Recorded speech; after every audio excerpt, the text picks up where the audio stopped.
Are you thinking about moving into a bigger place and keeping the one you already own as a rental? You think you're ready to be a landlord? Let's find out. Hi everyone, Jeff Grano with GPS Realty here with another shot of honest guidance. Today we're going to talk about landlords. Believe it or not, there's quite a market for that out here in Northern Virginia. Almost 14% of our real estate market is made up of absentee owners. That is, people who own a place who do not live there full-time as a primary residence. And with the constant churn that the military and the government has going on, there's generally plenty of highly qualified renters. So I don't just do real estate. I've been managing properties on behalf of landlords for about 4 years now. I manage about 75 properties just on my own. It's about $40 million worth of real estate.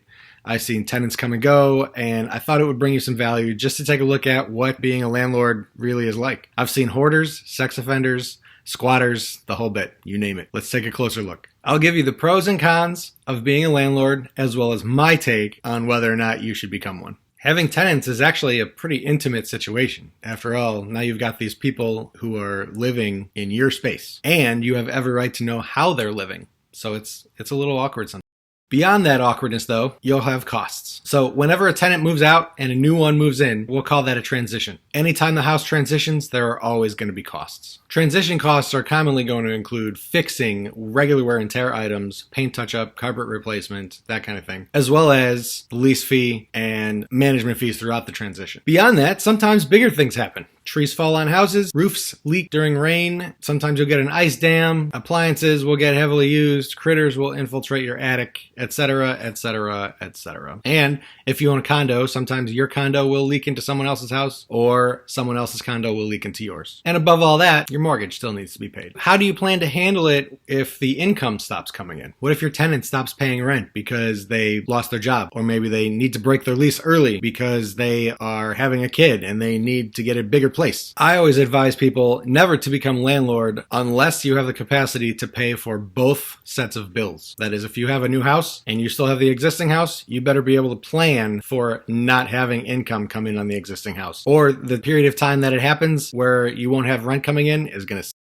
Going beyond potential house issues, if you have a lease in place and you decide you want to sell the house, like right now, it's a hot market. If you have a lease in place and you decide you want to sell the house, that lease will transfer with the house, and your incoming buyers must honor it. So your potential buyer pool is very small when you try to sell a house that already has tenants in it. And if you do try to sell the house while the tenants are still there, tenants can make things very difficult intentionally, and there's not a whole lot that you can do about it. So having tenants in the house locks the house up. And finally, depending on the rental market, sometimes finding new tenants can take time. We have some of our condos have been sitting for months. Now this is COVID and that's a weird situation, but yeah. Well, let's talk about the pros. There's a potential upside to being a landlord. Under the right conditions, someone else is paying most or all of your mortgage payment. And if you get the right folks, which can be done through screening, they'll take nice care of the house too. You get to enjoy the upside, which is appreciation of the home. You also get leverage. Over the course of time, you can pull money out of that property and use it to buy other investment properties. So let's talk about the power of compound interest. Let's say that you buy 3 properties at $300,000 each, and you had to put 10% down for all of them. Maybe you bought one year, maybe 3-4 years later you bought another one, maybe 3-4 years later you bought another one. At the end of the day, if you put 10% down, you put down a total of $30,000 for each time, or a total of $90,000. But you come out of it with $900,000 worth of real estate. Let's say that each one of those properties appreciates at an average of 3% over 15 years, which is not unreasonable. That $300,000 investment is now worth almost $470,000, just based on the power of compound interest. You own one of those properties for 15 years, you get an extra $170,000. But you own 3 of them. So now you don't just get $170,000, you get $170,000 times 3.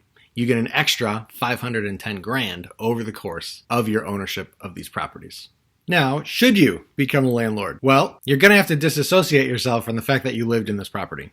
You need to forget that your kids took their first steps up and down those stairs. You need to forget that that little nook is where the Christmas tree used to sit. You need to forget that this is where Tommy said his first words. If you're the kind of person who's going to take it personally when your tenants leave and they leave stuff broken or they didn't take very good care of the property, you shouldn't become a landlord. Also, if you're the kind of person who's expecting your tenants to take care of the $5,000 oven that you put in there when you were living there, you shouldn't become a landlord. You are only setting yourself up for disappointment with that mentality. You have to think like an investor. If you're the kind of person who can take the emotion out of the property, and if you're the kind of person that has the financial stability to take care of all your bills and obligations at once, you could be a landlord. In fact, I recommend taking 10% of the rent and putting it in an account off to the side just for when things break, so that way it doesn't interrupt your cash flow. So there's obviously way more to this than just what I'm touching on. There are ways to overcome having terrible renters. You simply screen them properly. I will also say that in my 4 years of experience, I've learned that it's well worth your money to just pay a property management company to take care of this crap. You don't need to be getting 3 a.m. toilet calls.